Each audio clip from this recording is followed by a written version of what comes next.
Manifestation. வணக்கம் நண்பர்களே. உங்கள் வாழ்க்கையில் என்றைக்காவது இப்படி நடந்திருக்கா?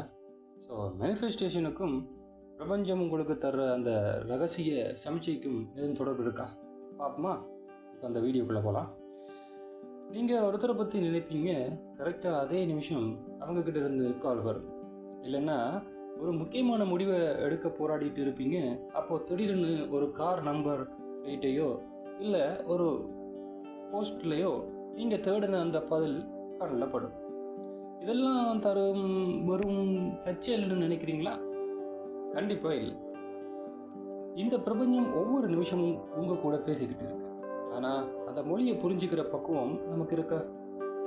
இன்னைக்கு வீடியோவில் பிரபஞ்சம் எப்படியெல்லாம் நம்ம கூட கம்யூனிகேட் பண்ணுங்கிறது, அந்த 5 ரகசிய வழிகளை பற்றி தான் பார்க்க போகிறோம்.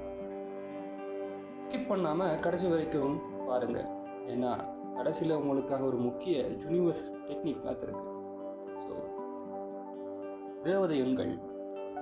முதலாவது வழி எண்கள். நீங்கள் அடிக்கடி 11 11 2 2 2 இல்லை 5 5 5ன்னு ஒரே மாதிரியான எண்களை பார்க்குறீங்களா? இதுக்கு ஏஞ்சல் நம்பர்ஸ்னு பேர். இது ஏதோ எதர்ச்சியாக நடக்கிறது இல்லை. ஒவ்வொரு எண்ணுக்கும் ஒரு வைப்ரேஷன் இருக்கு. உதாரணமாக 11 11 அடிக்கடி பார்க்குறீங்களா? அப்படி பார்த்தா நீங்கள் நினைக்கிற விஷயம் மேனிஃபெஸ்ட் ஆக போகுது. உங்கள் எண்ணங்களால் கவனமாக நீங்கள் இருக்கணும், அதால் நீங்கள் ஆசைப்படுறதை அடைய போகிறீங்க அப்படின்னு பிரபஞ்சம் உங்களுக்கு சிக்னல் கொடுக்குதுன்னு அர்த்தம்.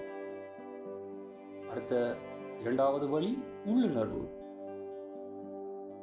உங்கள் மனக்குரல் சில நேரம் ஒரு விஷயத்தை பண்ணும்போது மனசுக்குள்ள ஒரு சின்ன நடுக்கம் இருக்கும். வேணாம்னு சொல்லும், இல்லைன்னா சிலரை பார்த்த உடனே ஒரு பாசிட்டிவ் எனர்ஜி கிடைக்கும். இதுதான் பிரபஞ்சம் உங்கள் உள்ளுணர்வு வழியாக பேசுகிற விதம். லாஜிக்கை விட உங்கள் ஆள் மனசு சொல்கிறத கேளுங்க. ஏன்னா உங்கள் கண்ணுக்கு தெரியாத ஆபத்துகளையும் வாய்ப்புகளையும் பிரபஞ்சம் முன்கூட்டியே உணர்த்தது. அடுத்த வழி 3, விலங்குகள் மற்றும் இயற்கை. 3வது இயற்கை. நீங்கள் ரொம்ப சோகமாக இருக்கும்போது திடீர்னு ஒரு அழகான பட்டாம்பூச்சி உங்கள் பக்கத்தில் வரலாம். இல்லைன்னா ஒரு குறிப்பிட்ட பறவை உங்கள் கண்ணில் அடிக்கடி படலாம். அது மட்டும் இல்லாமல் வானத்தில் மேகங்கள் ஒரு குறிப்பிட்ட உருவத்தில் தெரிகிறது கூட ஒரு வகை தொடர்பு தான்.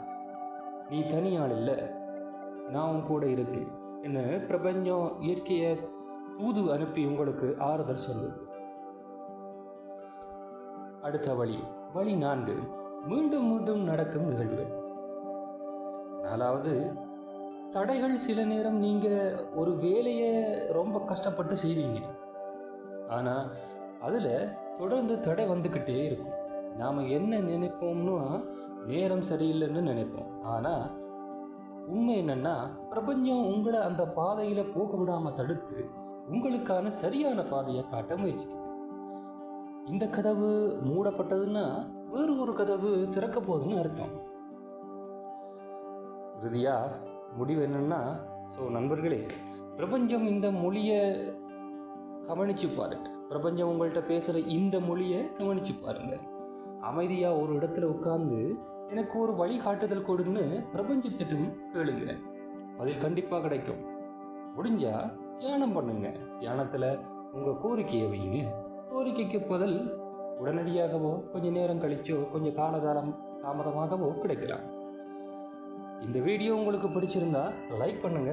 உங்களுக்கு இதுவரைக்கும் பிரபஞ்சம் கொடுத்த ஒரு மிராக்கிள் சிக்னல் என்னங்கிறத மறக்காம கமெண்ட்ல சொல்லுங்க. அடுத்த வீடியோவில் உங்களை சந்திக்கிறேன். அது வரைக்கும் பாசிட்டிவாக இருங்க. பிரபஞ்சத்தோட இணைந்திருங்க. நன்றி.